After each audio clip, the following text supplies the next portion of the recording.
হাতিয়াবাসীর জন্য সুখবর। এমবি শাহ আলম সিটাক দেখতে পাচ্ছেন ভিতরের অংশগুলা আপনাদেরকে দেখাচ্ছি, আপনারা দেখতে থাকুন। সিটগুলো অনেক সুন্দর। তো আগামী দিন থেকে 9:30টায় সার্ভে হাতিয়া থেকে সেনমেনঘাটের উদ্দেশ্যে।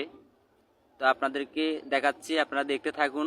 ভিতরের পরিবেশগুলো অনেক সুন্দর, সিটগুলা অনেক সুন্দর, কিন্তু সিটাক আগের কানের মতন যে সরকার সিটাক যেটা ওইটার মতনে সব কিছু ওটার থেকে একটু উন্নত। আমি এখন উপরে উঠছি, দেখুন উপরের সাইডটা, কিন্তু উপরের সাইডটা উপরের সুন্দর, অনেক উপরে ছাদ আছে। আশা করি সবার থেকে ভালো লাগবে সেটাকে উঠলে। তো ভিডিওটা শেয়ার করে দিবেন, সবার মাঝে দেখার জন্য সুযোগ করে দিবেন। এটা হলো সাইড।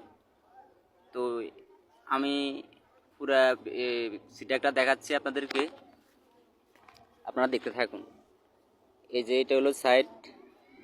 সিটাক অনেক শক্তিশালী, কারণ ভারী সিটাক তো, এটা বর্ষাতেও চলতে পারবে, পুদিনও চলতে পারবে, সব